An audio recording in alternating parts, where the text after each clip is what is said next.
A cleansing rain falls in the Northwest as we get ready to talk about hockey. Welcome to Cascadia Hockey, brought to you by Bearing Puck Threads. And he got quiet. Well, I was waiting. Dramatic pause, Aaron. Yeah. I didn't. I'm broken. I haven't done Cascadia in a while, so I fucked up. Cue to insert the music. It's okay. It's okay. Yeah, that was music will already be there. I know. This is weird. This whole Discord thing is weird. Speaking of that, in all fairness, though, I do usually chime in and I'm a smartass. That's true. You're not being much of a smartass today. Welcome to Cascadia Hockey, brought to you by Bearing Puck Threads. My name is Sergey Bubtitsky. I am your host with the least. Across from me, in goal, ready to talk about whatever the hell we can come up with during this dead season, Mr. Wiener Peas on the Pillow, Kyle Houtz. Hello. No, there's no crowds. No crowds. No crowds. Right. Synthetic. Oh, I want to talk about that too. Down from Jesus Christ. This is a fucking train wreck. Look, it's 86. Derek Schoenrock. Hey, I made it. Hello. Oh, fresh off the mountain. How's it going, dude? It's fine. I'm sore as hell. I had a giant handheld abrasive saw, like the ones that they cut people out of cars with a 14-inch abrasive wheel on it, and I cut up an 18-foot fiberglass bass fishing boat into pieces so that we could throw it into a dumpster. Wow. Because it seems like a waste of a perfectly good fishing boat. No, it's been sitting up there for like 20 years. It was you people riot weird. Down across from us, the voice of sanity and all this. One Miss Anya Piper. Hey, boys. Hi. I need to apologize right now to all of you because this is a fucked intro. Hey, at least we're here. Nothing. Okay. I'm here. I love it.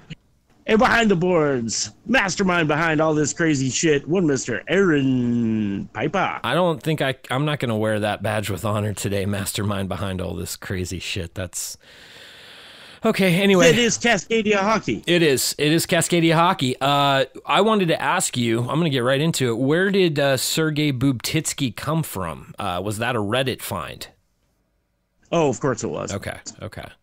Of course it was. That was years ago, though. That was like... I think that was like 5 years ago when I saw that. Are you serious? Yeah, probably. But it was somebody who clearly hated their job spelled his name like that on the thing that shows up on TV. On the graphics. Everybody's dogs are barking at once. Not mine. Goodness. She's a good bitch. My feet just hurt. I'm not funny. This is terrible. No, it just took me a second. It did. Oh, and he muted it. It's muted. Yeah, he was like, Kyle's you like, fucking dogs. You sons of bitches. So I thought it was hilarious. I'd never seen that Sergey Bubtitsky before, and it literally made me laugh. Was this recent? Or obviously no, not Corey recent, posted in the group. But... No, Kyle was just saying like 5 years ago.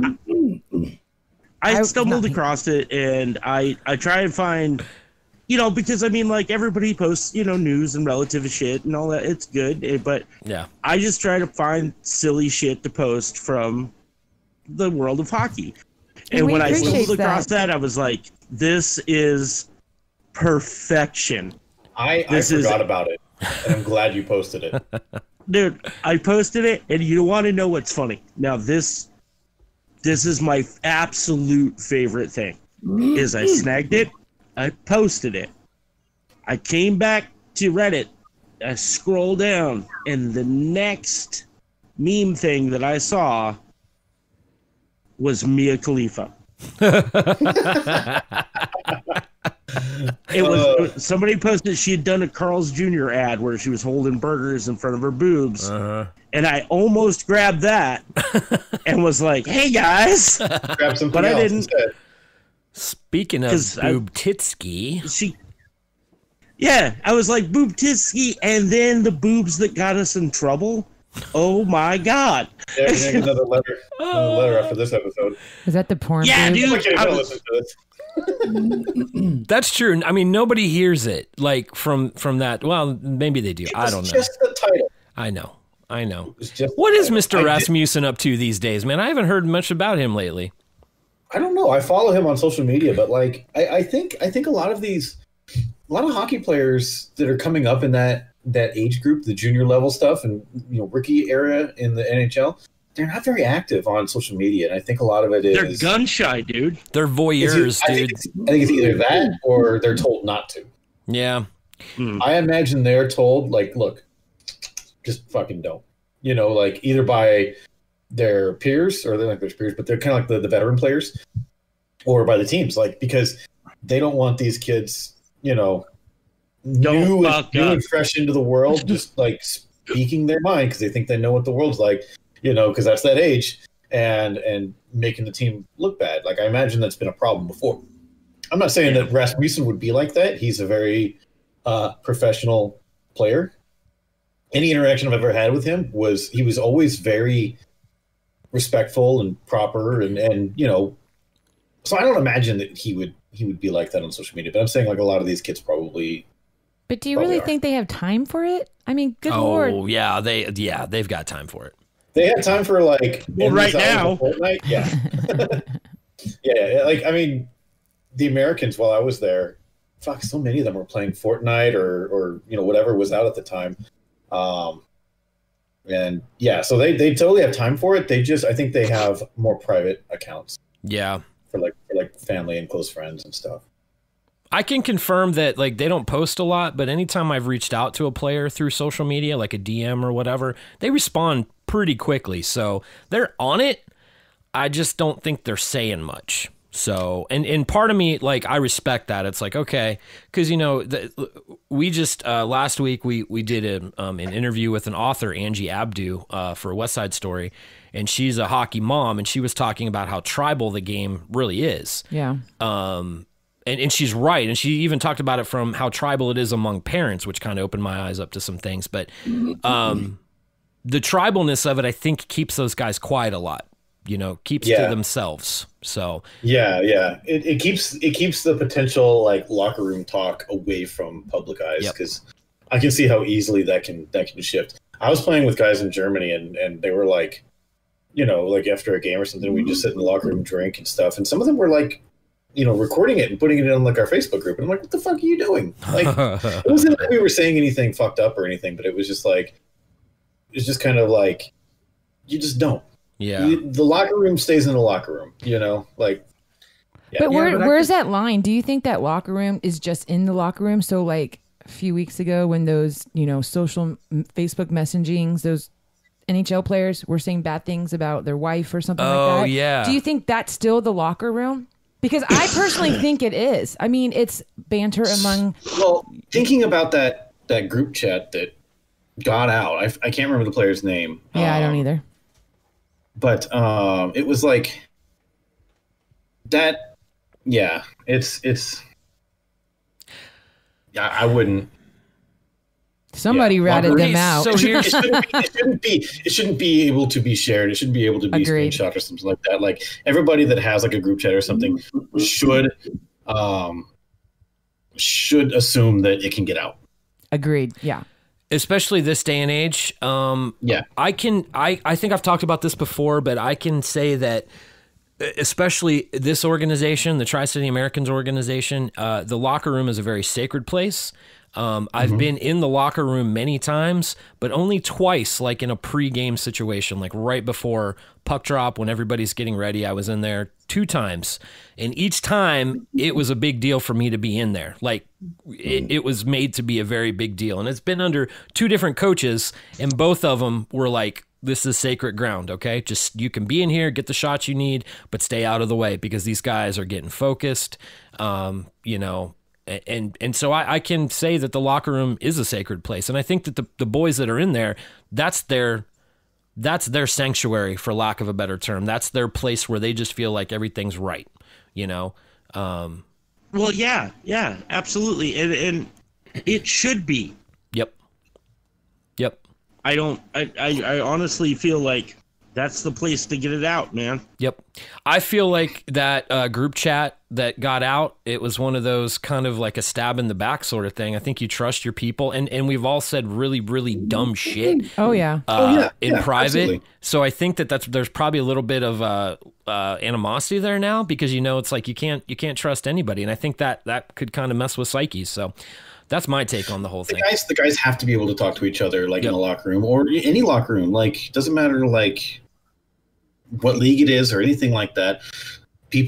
Players, they have to have that as like cohesiveness as a team to be able to trust each other and talk to one another. And if they say some fucked up shit, then they got to hold each other accountable. Like, that's just how it is. That chat room, if there was something fucked up that was said in there, which there was, they should have been like, no, like, that's fucked. You shouldn't be saying this shit. Like, what? Derek? Yeah, like, that shit shouldn't be public.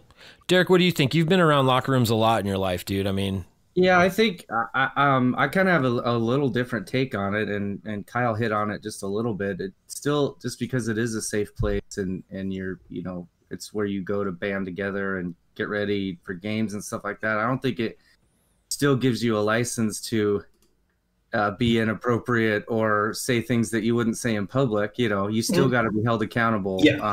If you're, and the group chat, same thing. I mean, we live in an era now where you can't put anything down on an electronic device if you don't expect it to be seen by somebody. Mm-hmm.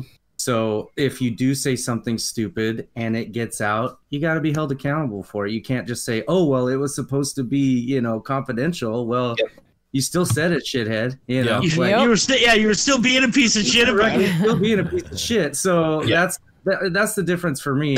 Because, okay, we're behind closed doors and nobody's going to know what we say. It's not meant to be an excuse to be shitty. It's meant to keep things in-house. Yeah. It's meant to keep things, like I don't need to know what the fuck, Coach DeBoer says to the Golden Knights. I don't give a shit. He's probably gone in there after a shitty game and tore them up. Been like, you're fucking trash. You're fucking trash. Like, they say shit like that. They do. Fucking embarrassing. Fucking embarrassing. Exactly. I mean, that stuff is real. Like, if anyone doesn't think that coaches don't swear at their players or players don't get in arguments with each other, you're wrong. Like, they do. Oh yeah. They always do. But that's part of being a team. That's part of like holding each other accountable and keeping it where it belongs, keeping it in-house. Like, that's just the way it should be. Dude, being torn down by the person in charge, while it's not the most constructive, it is constructive sometimes. It is, yeah. Sometimes getting fucking straight up dressed down like a goddamn drill sergeant is standing in front of you is a motivating factor, especially in a sports environment. Now, especially around your peers. Stepping outside, calling somebody a fucking piece of shit, great.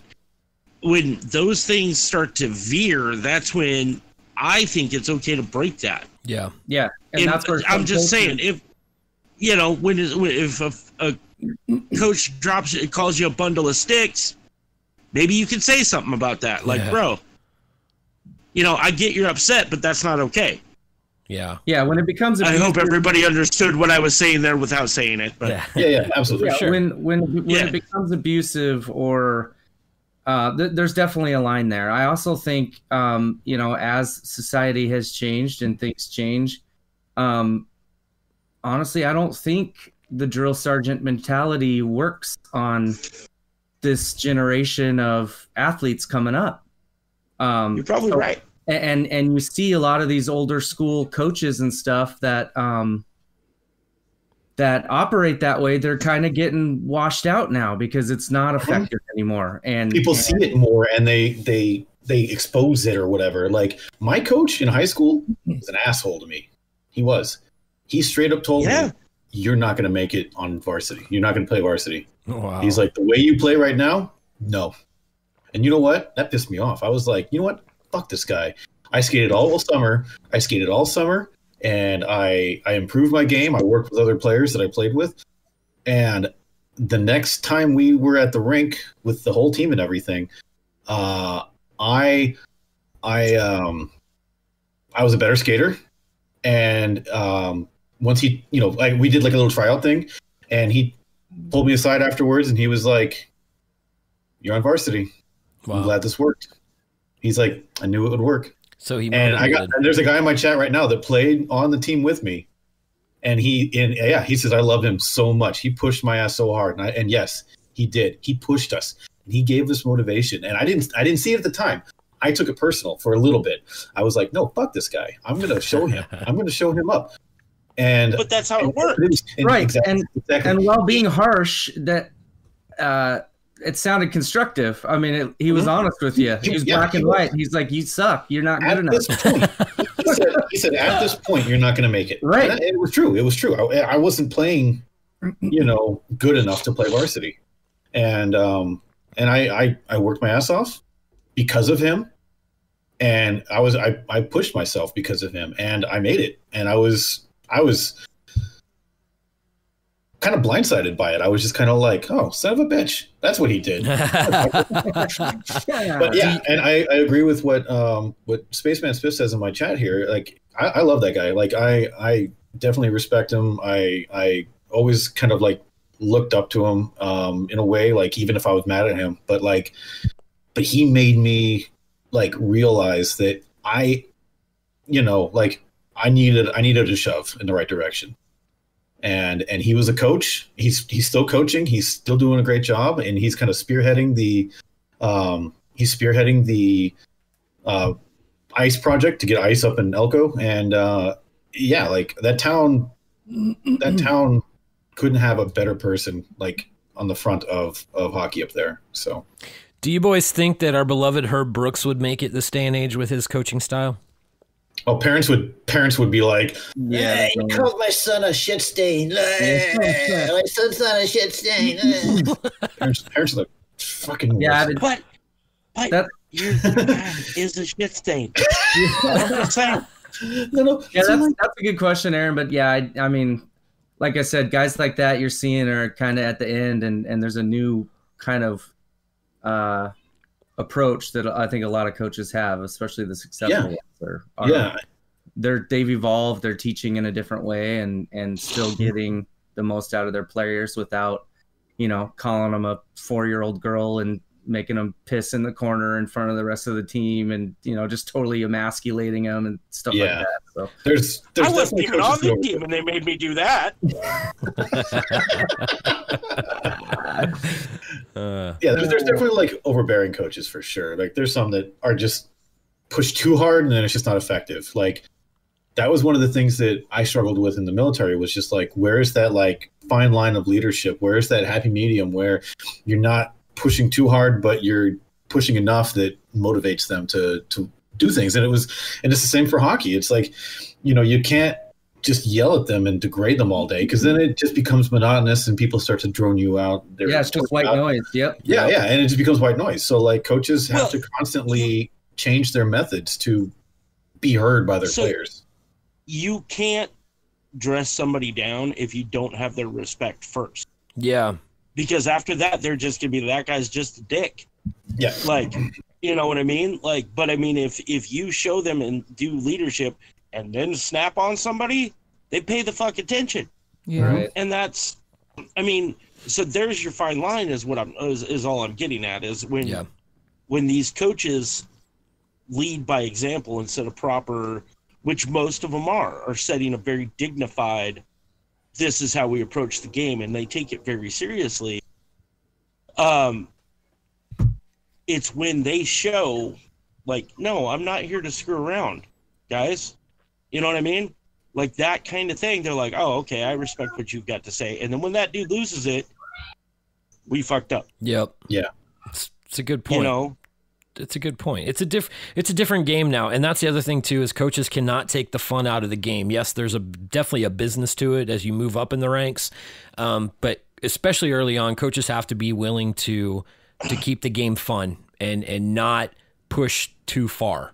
You know what I mean? So I have a question. Yeah. A lot of you guys have said, it's a different type of game. Well, obviously back then I didn't really watch it. So what is the big difference, and has it really impacted the interest or the excitement or whatever of it? The big difference is society in general now. Just things that have shifted. To be honest, things about players and young players and stuff that I think have changed is like what is distracting them. Yeah. What is it that's distracting the players? What is it they're focused on, and how do we like refocus them, kind of thing.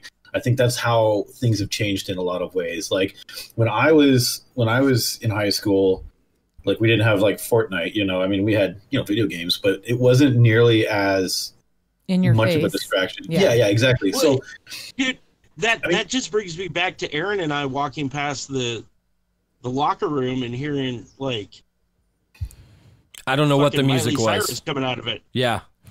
Yeah. And we're like, how is this getting them psyched up? What the fuck is this? It's a different time. Yeah. It's a different time, So it's just, that's what that reminds me of is, this generation that's coming up is very different from Gen X or, you know what I mean? Yeah. Like it's just, it's a different mindset. And I respect that. I think it's awesome. Yeah. Even when I don't get it, because I'm a dinosaur and I'll admit it, I'm slow to change. I try and be open-minded. I try and be, open-hearted about things, but I'm like, how does that work you up? Like, but I get it. It's not me. It's not for me. Right. That's what I'm saying. If we can all keep in mind, that everybody's got their own thing, and world would be a better place anyway. We're not gonna go into that, but I do want to do something positive and then end this show on a little bit of a deeper subject, but something positive because we are a hockey podcast. Are we at the end already? No, we're not anywhere near the end, but I feel like I was like, wait a minute, we just started. No, whoa, no, we're not. Still in our opening. No, calm down, boys. Calm down. There's more time to talk here.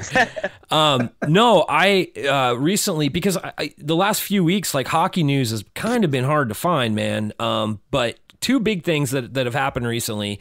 The first one is Dustin Wolf, yet again. If you guys are sick of hearing me or anybody on the show talk about Dustin Wolf, turn it off, man, because the kid's incredible. I love watching him. The last game I got to go... He's a beast. Yeah, he's so good, man. And the last game we got to go to this year up in Seattle, it was Seattle and Everett, and he was in net for Everett. And I mean, the kid is so good. If you follow him on social media, you can see that he just seems like a really, really good person, just a very humble kid.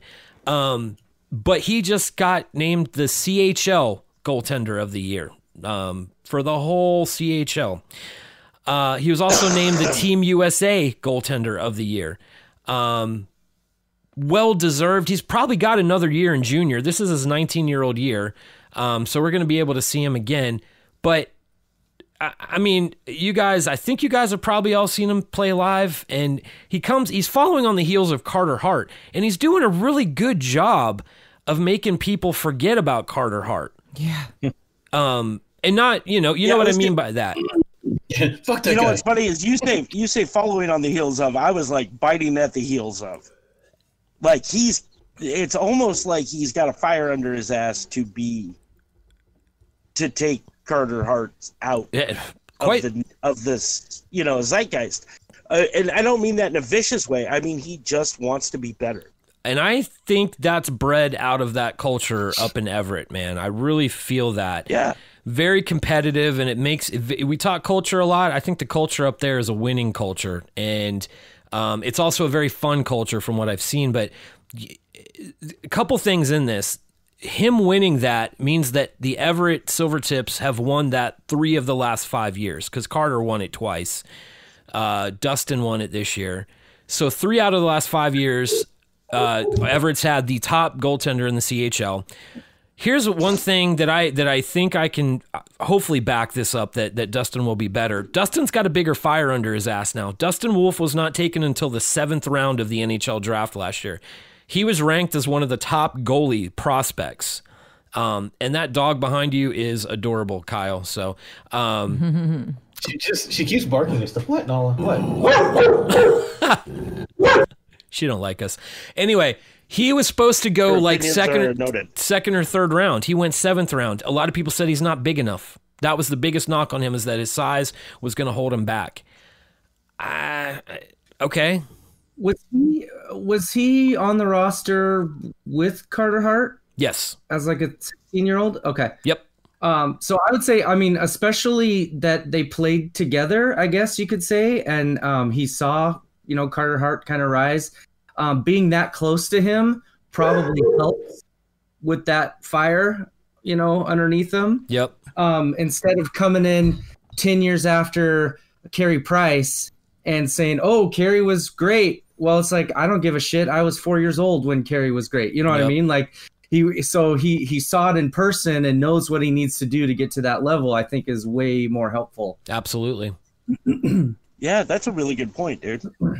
It's that culture thing. I really believe it. I don't know who's coming up after him. I don't like I said, they've got one more year, so we'll probably be able to see his backup. Actually, we saw his backup this year, but incredible for him. Once again, if you guys missed it, I said Team USA. He also was named goaltender of the year. And he's been playing for the national team in the juniors the last year or two. And I just think that's cool. He's a California kid. We talk about how the game is changing and the Sun Belt and all that. That's not even really a usable term anymore, because hockey is everywhere. And this kid, he's from California, man. So a little bit of Team USA pride there, which I like. It's cool. Who's the goaltender coach? I'd be watching for him to get a head coaching job or something somewhere. Man, I don't even remember the name, to be honest with you. I don't. Yeah, he must know his shit. He's grooming these kids to be bad. I'm curious to see like how much that trend continues too with their goaltending. Yeah, like after Wolf leaves, like, who's next and how are they gonna do? Like how are they gonna be taught? Is it the same? I mean, I imagine they've had the same goalie coach, between Hart and Wolf, but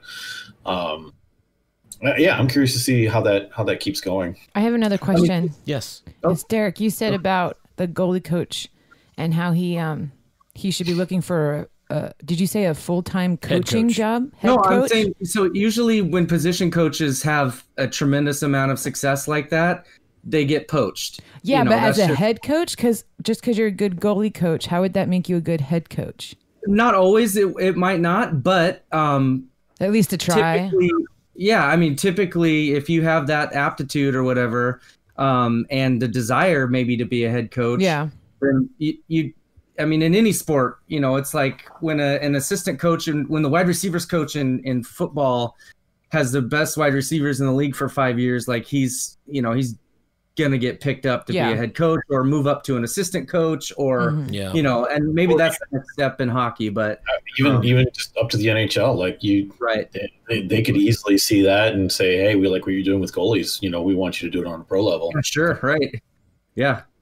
If you guys, this is a side note, but if you guys are interested in filling our void of time that we always have in this, weird new era that we live in, there was a show on NHL.com, I forget what it's called, but they did an interview with John Cooper, the head coach of the Tampa Bay Lightning, and he talked about his progression to get to the NHL. So we always think about players when they start playing young, how their goal is to make it to the NHL, right? Well, Cooper was that as a coach. Like, he wanted to coach, and he wanted to coach at the NHL, and he went through the ranks to get there, and didn't always have a lot of successes. He was a lawyer. Like, he studied law, became a lawyer. Huh? He looks like a lawyer. He does look like a lawyer. Yes, he does. But it was just kind of cool to realize, and we hear about it from Wes McCauley, the referee in the NHL, the one that everybody loves because he's so animated. That's 5 for fighting, all that sort of stuff. But McCauley talks about it too, how he, like, as a referee, his father was a referee. So as a referee, like, he wanted to, be a referee in the NHL and be the best he could be. It's just interesting. We always think about it from the perspective of the athlete and their journey to get to where they're going, that we forget. I always joke and say referees are people that couldn't actually play the game. But who would want to be a referee? Like, why would you want to do that in the NHL? Wes McCauley. I would be never, ever. My life would be just booed. Go ahead, Cork. Well, I was just going to say, I've known lots of people who wanted to be umpires or guys that just, there are people with the mindset of rules, and that's what makes sense to them. Yeah. And so, I mean, to kind of answer your question on you is, I know people who are really, really bad at social, things, and they can't gel with a team and things like that, but they've got a mindset for rules, and they still have a love of the game. And that's what a lot, they're like, I can do this. Yeah, maybe they see an opening and they take it. And making sure the game is played correctly or is not a huge, but I mean, I'm being facetious. But making sure that, go ahead. I'm just being facetious just because they suck. But I'm just saying those guys are imperative to the community as well. And yeah, they catch more shit than anybody. Nobody's going to be happy. Yeah. No, me neither. I'm not built for it. But even though I may not agree with them, and I will talk shit, God damn it, I'll talk shit. But I respect that decision to put yourself there. Yeah. And take that upon yourself, especially nowadays when people will, tweet forever about the fucking officiating. Like, that's a thing. And these guys, they have to have the mind, they have to have the ability to be water off a duck's back. Yep. I love Steve Fleming for that too. Yeah, just at the end of the day, is these guys are an imperative part of the game, and like Aaron's saying, we don't think about that too much. And we should. So I mean, my hats off to anybody willing to put themselves in that thing. If you suck, I'm gonna say so. Yeah. But I mean, that's the role they take. What was that? The Billy Crystal movie where he was a ref in the NBA. Oh, yeah. Remember? Yes. Right? That dude just got shit on all day long. But he was, doing his thing because he loved the game. And I respect that. Dick, you had something to say, didn't you? Oh, I was gonna say, to Corey's point, too. Maybe they do really love the game. And they just don't have the physical aptitude for it. Maybe they're just not a great athlete, but they still want to be part of the game, like you said. So there was a kid in Pasco when we were coming up playing baseball. He was our age, but he was an umpire, and that's what he wanted to do. And he wanted to be a professional umpire in Major League Baseball. And I know that you have to get chosen to go to like a special school. I think it's in Florida, to get into that program. And he raised the money, and I remember him doing it. And he always reffed our high school games and our summer league games. And I think he got pretty far. I don't know if he ever made it to Major League Baseball, but I know at one point he was umpiring in the minors. Oh, neat. But it's just, that was his thing, man. That was his dream. He wanted to be a freaking umpire. So that's awesome. Kyle, you mentioned Steve Fleming. We've talked a lot about him before. For those of you that don't know, Steve Fleming's a local guy here. He does a lot of reffing with the Amateur Hockey Association, and then he's a linesman in the WHL. So you'll see him at a lot of Americans games doing linesman stuff. Kyle, I don't know how much of a relationship you have with him, but if you do, have you ever talked to him about what is his plan? Does he want to be a ref in the NHL one day, or is this just more of a for love of the game right now? I think he does want to climb the ranks. I've talked to him before, and I have him on Facebook. I have his phone number. I could bring him on. Yeah, we should bring him on sometime and talk to him. I could ask him some questions too. I'd love to kind of pick his brain a little on just kind of like what his mindset is on being a referee. He is probably one of the most dedicated referees I've seen too. He's so calm and collected. He's always got a cool head on his shoulders. Like I never see him get like overly frustrated. There's been a couple times he's had to like kind of get on someone a little extra, just like shut up, go to the box kind of thing. He does a wonderful job keeping his composure, and I have never seen him make a bad call. Like I'm sure it's happened. But he just always seems to make the right call. He knows that threshold of like when to make a call, when not to, because there's times when it's necessary.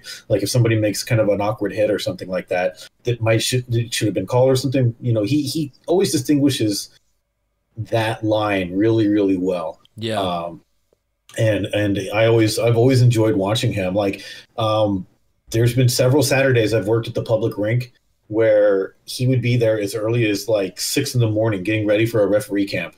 Wow. Like, it's insane. And I have no problem showing up that early, you know, for that kind of stuff. Like, yeah, he usually leads the referees like to do referee camp. And it's so weird, like looking at the ice just full of like just stripes, you know? So it's pretty cool. But he's always out there. He's doing really awesome drills with them. And he's kind of explaining a little bit of like the mindset of it all. And it's really, really cool to watch him do this. I'd love to pick his brain. I think after this, I'll send him a message. Yeah, we should try. I haven't talked to him since I moved, and he's also a Detroit boy.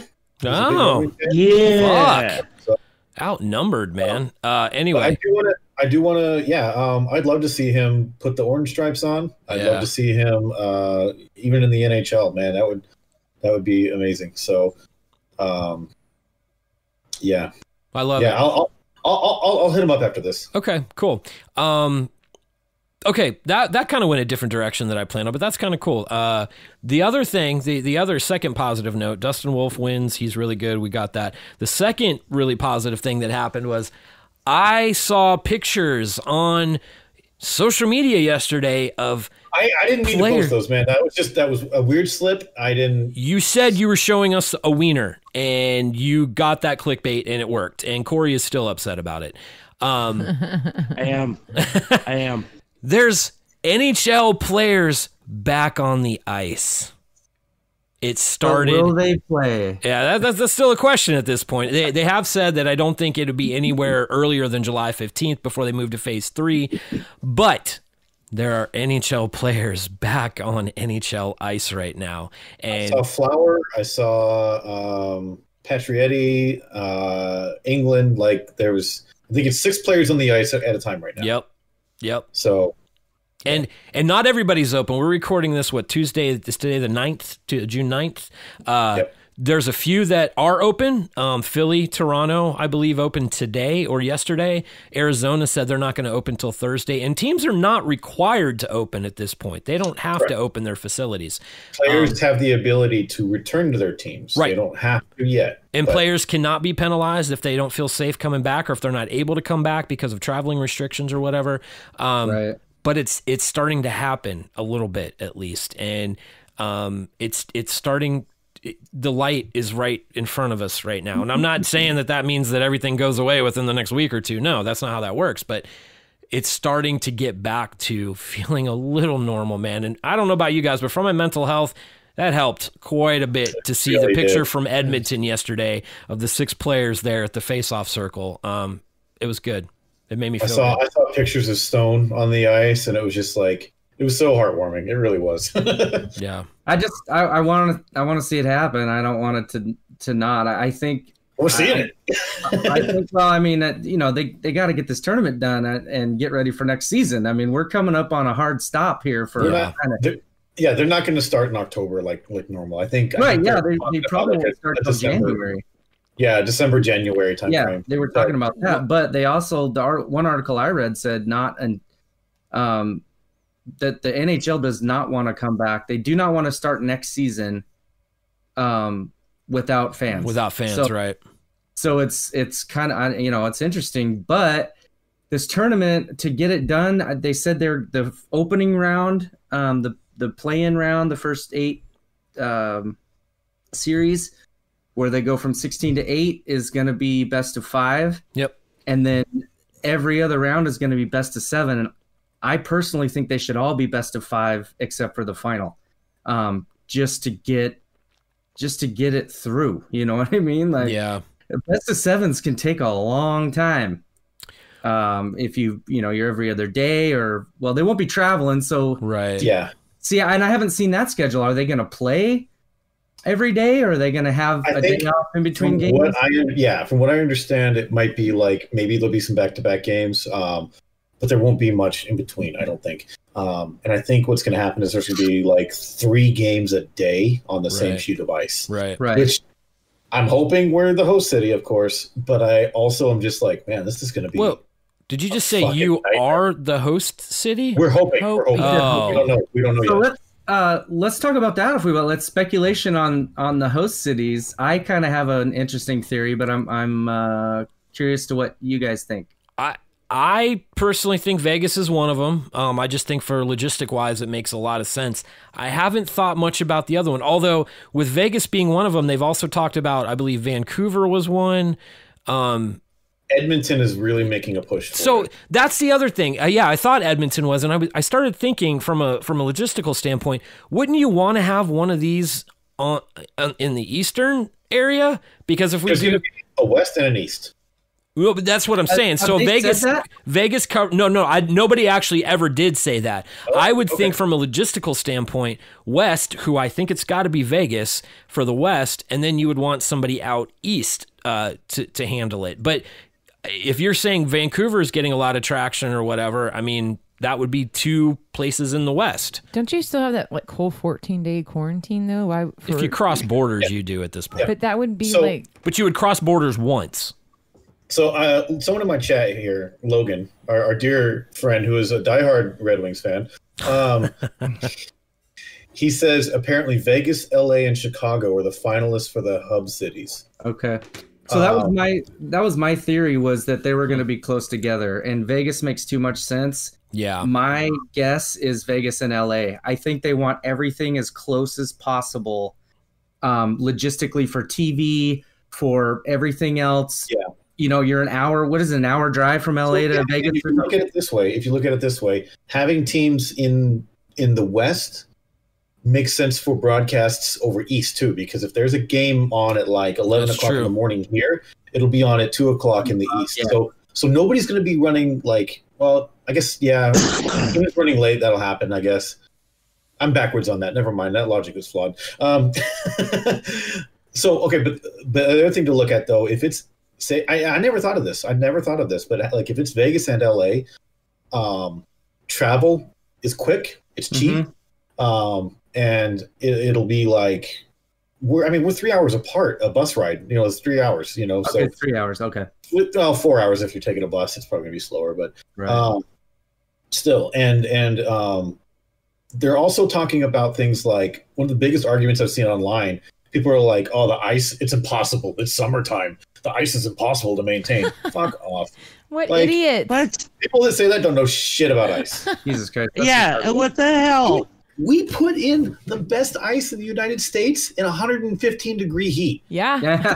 Fuck yourself. Yeah. Yeah. It's not the heat, it's the humidity. When I saw Florida, I would. When I saw Florida wasn't even in contention, like there was no Florida cities on the list, that made me feel like they weren't going to do an East Coast, West Coast thing. Or to me, having one in Canada, while it would be nice and pretty for the optics, I just don't think logistically it makes sense. I think if I had to bet, I would say LA, Vegas. Well, the heat isn't really the concern. It's humidity. Humidity is the concern, and we have like virtually none out here. Yeah, no, there's and also with the heat, it's also good to combat coronavirus spread because it doesn't really survive in the heat as well. That's kind of the main That's good. points that people are thinking. Yeah, so Florida would be bad because it's really moist over there. Yeah, and super humid. Moist. I just thought logistically with the hotels and the infrastructure and stuff that would be maybe one of the best East Coast hubs to do that. Yeah. But Chicago's still humid though too. Yeah, Chicago's nasty. It's humid there. It's, I just don't think anywhere east of the Mississippi River, man. Actually, east of the Missouri River, is really humid this time of year. I don't know what kind of facility Chicago has. I know the United Center is considered one of the top buildings in the league. Yeah. They might have some kind of like dehumidifier thing. I don't know. I don't know what I'm trying to say. You understand what I mean, though. Yes. That's actually the correct word, dude. Yeah. They just got you just littered the building. It sucks the moist out of the air. Moist. I love this episode. This is the moist episode. Is that Moistus Alou? Okay, so I do have a question. Right. Yes. Pardon me, boys, but we moist be back on track. And this is, I'm without getting political. Okay. And your opinions are your own, but my only thought is with LA, Yeah. There are a lot of riots going there. No, there's not now. Okay, that's but I'm just saying, is that a safety issue if you were to bring a competition as big as this to that city with stuff going on that could still be going on? Hopefully not. That's Maybe. just curiosity. I'm sure, and I think the one thing we can say without getting too deep is I'm sure that would be a part of the thought process. So it is, yeah, it would have to be. That stuff, for sure. It would have to be. I want to write a book called Curiosity. I know, right? I was like, I couldn't even try. I tried to correct that word, and I was like, it's not coming out right. It's too late. It's not. Yeah. I love Curiosity. Nothing like a good moist Curiosity in the morning. With a bottle of Chianti. Okay, I hate that so much. That is the worst sound. I know. I just don't, please. I'm not going to do it anymore. Oh my god. Okay, that anyway. was my only question. I'm curious because it was interesting thought because of, blah, blah, blah. Yeah. Anyways. No, it on. was. I mean, it's, you can't deny that. But yeah, I think it would be part of the thought process. Hopefully stuff like that wouldn't still be a part of it once, because we're talking at least another August. Yeah, we're talking August till the tournament would start at the earliest. July 15th till they can get back together in like a training camp sort of setting at the earliest. That makes sense. So we're still weeks out on this. But there's gonna be some shitty players on the ice, man. It's gonna be fun to watch. Oh, dude, Parker and I had a text conversation like a week or so ago, and I asked him straight up. I said, "Do you feel like players are scared to get back, in that group setting?" And he said, "No, they're only scared because they're not skating right now." I said, "Oh, so everybody's going to be a sucky skater next year?" And he's like, "Yep, pretty much." So he said that was the biggest fear of looking like a fool skating out there. But yeah, anyway, bottom line, there's some signs of life, which I think are really exciting. Kyle, real quick, I told you I wasn't so sure about the Silver Knights, which we didn't talk about. After you and I was really drunk too when I sent you that message that night, so I was very opinionated. But was that the AHL franchise name? Yep, they're the Henderson Silver Knights, and I'll let Kyle talk about it in a minute. But I will say something changed my mind. They put out like an infographic explaining the logo and how it all tied together, and I thought it was pretty rad, to be honest with you. Yeah, it's cool how they did it. I mean, they do the same thing with the Golden Knights, and there's even the H for Henderson in the helmet, the horse helmet, and then the gold in the horse's eyes is the same gold color as the Golden Knights logo, kind of like a looking forward kind of thing, like there's all kinds of stuff behind it. It's really cool. But the Silver Knights itself, like I expected it. But Nevada is the silver state. We do have a lot of silver mining here as well. Yeah. And it being like the horse, an armored horse, is just kind of like a really awesome representation for the kind of the partnership between the two teams. So, and I'm already seeing the town littered with Henderson Silver Knight stuff. It's really awesome. I saw a guy in traffic yesterday, and he had a Silver Knights hat on, and I was like, "Fuck yeah, catch my eye!" I would be like, "Yeah, dude." He didn't, but yeah, it was. I think it's really cool, and it gives Henderson their own identity as well. Like they've always just been kind of known as the suburb of Las Vegas, and just kind of there, and I feel like this is really something cool that brings Henderson into the spotlight a little, and I'm really excited to have them here. Because it just means more hockey. Yeah. And Dylan plays for them, as well as oh my god, I'm drawing a blank. He played with Seattle. Kolzar. Yes, King Kolzar. Yep. He's a really, really fun player to watch. Yep. And I'm excited to just watch the Golden Knights one night and then watch the Silver Knights the next, and it's really cool. So and I'll get back in touch with I've got Coglin's phone number, so I'll probably hit him up at some point soon. I like that. Yeah, so I'm excited to see them here. I think what I liked about it, and we've talked about this before, the AHL kind of goes through a revolving door a lot of times as far as their affiliations go. I told you the Norfolk Admirals went through like 4 teams in 12 years that they were affiliated with. So you've got that constant movement.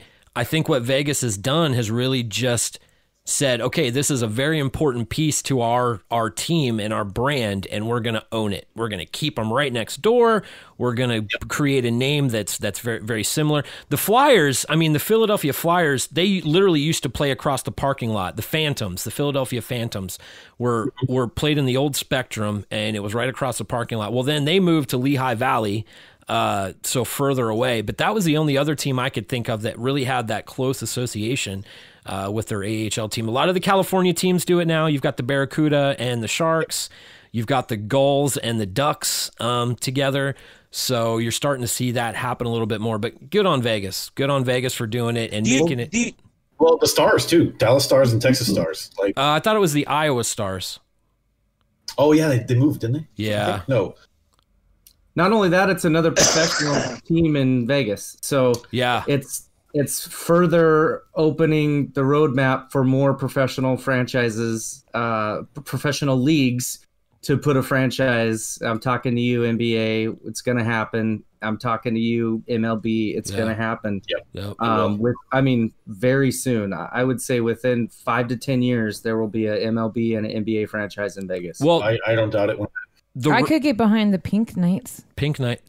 Bring in the NWHL. Didn't the Raiders the Raiders are supposed to start this upcoming season, right? Yep. Wow. And the stadium looks like a Roomba. Yeah, it does.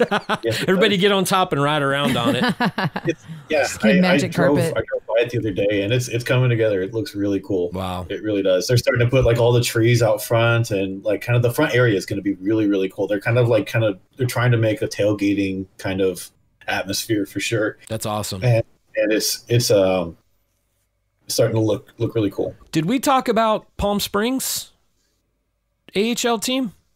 I haven't really heard anything on them in a while. I'm fairly certain they released a name. Are you serious? I believe it was. What the fuck?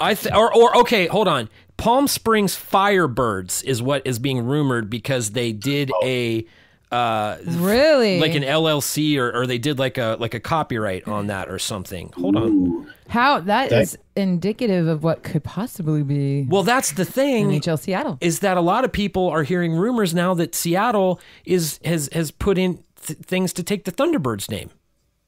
What? Yeah, that's dumb. Dumb. Okay, hold on. However, 206 represent. Pick it up at Buried Puck. See, I fucking can't talk today. Okay. And the Palm Springs team is owned by the Seattle hockey conglomerate people, right? Yeah. Yep. And actually, isn't Jerry Bruckheimer part of that? Jerry Bruckheimer is a part of that. Yep. That's awesome. December 5th, maybe, I don't know. So what I just pulled up, it says December 5th that the trademark for the Palm Springs Firebirds was actually rejected from the U.S. Patent and Trademark Office. So I thought I've heard more things. I'll try to look into that for next week. But that also brings a lot of questions that would Seattle actually try to go for the Thunderbirds. Who said that? I don't remember. I don't remember. No, but who brought that up? Who just brought that up? Me. Okay. Because I thought that I felt like I've been hearing more about the Thunderbirds and the Firebirds recently. So, no, I say no. I can send you a video of Thunderbirds, so maybe that's where you're going. The old marionette show? Yeah. How? No. Wasn't that called Thunderbirds?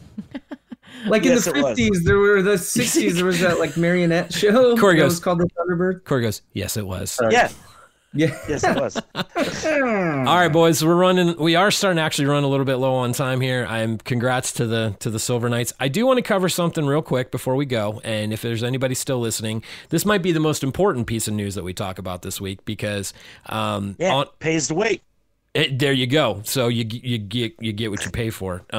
Anyway, I said to the boys before we got started, I said, we're not going to get political. I'm not going to talk about that. We've all got different opinions. There's all different things going on. But one of the things that we have talked about in this podcast really since day one is that there is a problem with the color of hockey. There is a problem with the lack of diversity in the game. It's been going on for a long time. And regardless of what your take is on everything going on right now, 7 players came together and formed what was called the Hockey Diversity Alliance. And what is really important about this to me is that it's the players. This is not an NHL thing. This is the players recognizing we're the ones that are on the front lines. We're the ones that are in the trenches, and we're the ones that can make real change. League be damned if you. We'd love for you to help. We'd love for you to be a part of this, but if you're not, we're still going to do it. Akeem Alou and Evander Kane are kind of the spearhead of this. In fact, you know what? Real quick before we go, let me just read the statement that was put out by these guys. It says, June 8th, we love our sport. We believe that hockey is the greatest game in the world. As minorities who play professional hockey, we have come together to create the Hockey Diversity Alliance, also known as the HDA. We have appointed Akeem Alou and Evander Kane as our co-heads, and our executive committee includes Trevor Daley, Matt Dumba, Wayne Simmons, love you, Simmer, Chris Stewart, and Joel Ward. Our mission is to eradicate racism and intolerance in hockey. We will strive to be a force for positive change, not only within our game of hockey, but also within society. Although we will be independent of the NHL, we are hopeful that we will work productively with the league to accomplish these important changes. We believe in the importance of accountability in developing inclusivity and diversity for all involved in our sport, including fans and the league office. We will promote diversity at all levels of the game through community outreach and engagement with youth, and will endeavor to make the game more affordable and accessible. We will also focus on educating the hockey community about the racism issues confronting the sport while advocating for acceptance and equality. We have partnered with a charitable fiscal sponsor, and we will be launching a charitable division in the coming weeks to assist us in achieving our objectives. Just about done here, guys. In creating our alliance, we are confident we can inspire a new generation of hockey players and fans. We are hopeful that everyone who puts on skates or sits in the stands will do so without worrying about race, gender, or socioeconomic background, and we will be able to express their culture, identity, values, and personality without fear of retribution. We're united in our efforts, and we promise to work tirelessly to bring about the change our sport and society needs. I think it's wonderful. I think it's fuck yes. It's been needed for a long time, and these guys that are there are very influential. I respect every one of those guys. Does Trevor Daley still play? I know he was getting kind of old. Is he still? He was with Detroit. I ask you guys because I know he played for Detroit. I'm pretty sure he's retired. Okay. Yeah. I remember watching him too. Corey, it kind of goes back to our the beginning of this conversation and some of the conversations we've had in the bowels of the Toyota Center. We might not understand these guys, the kids, and we're just talking about the youth generation. We might not understand, but everybody has the right to do their thing, man. And I've believed that since, you know what I mean? Dude, I support it so much. I think it's brilliant. I can't wait for the Dominican influence to come through. Yep. Like it did in baseball. I know hockey's not huge in the Dominican Republic. We got to make it. We got to make hockey for everybody, and that's what Buried Puck is all about. That's what Cascadia is all about. Is hockey is for everybody, and that's what we set out to do. And just watching the culture thrive and watching these motions or these things get set in motion, right, that can push change and bring hockey to everybody. Man, I'm almost in tears. I love it. It's wonderful. Through all the crap, because there's been a lot of crap lately, but I think this is something that's super, super positive, man. And I'm looking forward to seeing what they do with it. They just announced it yesterday, and so there's still a lot. But, all these guys have been involved with charities. Wayne Simmons does this ball hockey tournament every year up in Scarborough, Ontario, where the whole point is to raise money to get kids on the ice that wouldn't be able to be on the ice. And we're seeing so many initiatives. Ed Snyder, before he passed away, was huge for inner city youth hockey in the Philadelphia area. Get people together that realize, like, a lot of people want to argue and say, it's just a game. It's not just a game, man. How many people have we had on that are a part of this game that say it's not just a game? It's a culture. It's a community. And the better we can make that community, just the better it's going to be, period. And these guys are right on the front lines doing it. So I love it. When it's something that people are passionate about and something that people devote their lives to and something that people look up to, it's not just a game anymore. Right. Yep. It's you can't use that excuse. Nope. You absolutely I think that's the end note, man. Like that's boom. I love it. You guys, I dropped my mic. That'd be really loud. I dropped mine, but it's $500. I don't want to drop a $500 mic. Yeah, So I got this from Matt, so I'm not dropping. So yes, Corey, it's a good point. I like it. On that note, let's take it on out, dude. Oh my God! Ended on a happy, man. I love it. I love it. This has been an all over the place episode, but goddamn, it was a good time. Kyle, thank you so much, brother. Yes, thank you. Thanks for showing us your Derek's wiener. just staring off into space. Dude, I'm watching. I'm just watching y'all. I love. Hey, tell your buddy Spaceman Smith that there's 2 other huge Calvin and Hobbes fans on this podcast right now. Yeah, if he's still here. My numbers have been going up and down for a bit, but I had to kick some kids out earlier too, so we were being annoying. So, yeah. Spaceman Smith and I, we grew up playing hockey together, and he just got engaged. Shout out to him. But I also got to shout out Matt Burwell, the coach that I referenced earlier. Big shout out to him. I owe that guy a lot for my current love of hockey, and I'm working with him to get the Golden Knights eyes to Elko. So cool. And much love to Avalanche loving Logan, man. Oh hell yeah, Logan's always clutch here. Yeah, he's got a hockey server on Discord, and it's always got a lot of really cool information. He knows all these sources of like all the rumors and stuff, and yeah. So Logan's a good dude. Love it. That's awesome. Oh my God, Pipers. Thanks for making all this possible every week. Thanks for being a part of it, man. I know, it's been crazy and everything, but yeah, I really appreciate you guys. And at the end of the day, I think we all want the same thing, and we're all excited to get there. So, love you all. Yep, we got this. This has been Cascadia Hockey, brought to you by Buried Puck Threads, and we will see you next week. Goodbye. 3, 2, 1. Ferda. Ferda. That's what I appreciate about you.